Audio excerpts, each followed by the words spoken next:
অনুভূতিটা সত্যি অতুলনীয়। কোটালীপাড়া থেকে কাশবন সাহিত্য আড্ডায় বাসে করেই গোপালগঞ্জে যাচ্ছিলাম। কাশবনের স্বত্বাধিকারী মিন্টু হক আমার খুব ক্লোজ বন্ধু।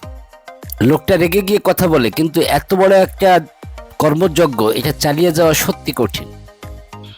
আমার বাস রাস্তা ধরে এগিয়ে চলল। পথে প্রাকৃতিক সৌন্দর্য এবং নান্দনিক অনেক দৃশ্য চোখে ধরা পড়ল। আমি গোপালগঞ্জের বেদগ্রাম নামলাম।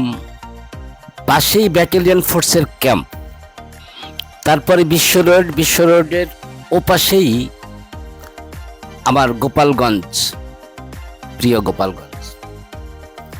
কেন যেন আজ সেই কলর আবার নেই। আমার কাছে খানিকটা ফাঁকা ফাঁকা এবং শুনশান মনে হচ্ছে।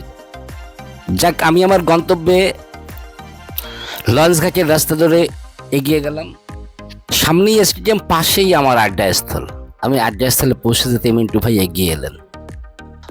অনেক কবি সাহিত্যিকের সমারোহ, আড্ডা চলছে। আমাকে অভ্যর্থনা জানানো হলো।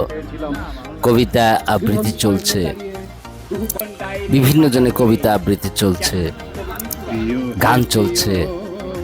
আমার পরিচিত অপরিচিত অনেক কবি তারা আবৃত্তি করছে স্ব কবিতা। পরে এলো আমার পালা। আমি আমার কবিতাটি পাঠ করলাম। পৃথিবীর পথে পৃথিবী বয়সী কোনো নারী আমাকে কান্নার গান শুনিয়েছিল। অদম্য স্পৃহা নিয়ে ঝড়ে ভেজা পাখির মতো তার বুকে মুখ গুজে নিঃশ্বাস নিয়েছিলাম। অচেনা এক উত্তাপে আমার নিঃশ্বাস তখন কৈশোরের উন্মাদনার মতো উল্লাসিত হচ্ছিল। তখনের সময়টা ছিল বালুচরে ছায়াধারা খেলার মতো। মায়াময় অভিসারে আমাকে তার শখ শুনিয়ে শুনিয়ে ঘুম পড়াতো। আজও তার শব্দ সুরের কোনো আকার দিতে পারিনি আমি।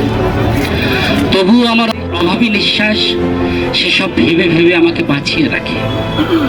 ত্রিপিটকের শুদ্ধ মন্ত্রের মতো শুদ্ধ আশ্বাসে পৃথিবীকে আপন করে আঁকড়ে ধরি। পৃথিবীর কাছে জেনে নিতে স্বাদ হয় দাসপ্রথায় দাসত্ব বরণ করা প্রথম মানুষটির গান নাকি বয়ে বেড়াচ্ছে বাতাস। নির্বাসন দণ্ডে দণ্ডিত হওয়া প্রথম মানুষটির হাহাকার কি মনে রেখেছে সাগর। পাথর ঢুকে আগুন জ্বালা প্রথম মানুষটির কি বুকের মধ্যে আগুন পুষে কাঁদতে হয়েছিল বাকিটা জীবন। জানি এসবের সাক্ষী হয়ে সাক্ষ্য মঞ্চে দাঁড়াবে না আকাশ। আজ আমি দাসত্বের কান্নাকে শ্রমসাধ্য বুকে লালন করতে শিখেছি।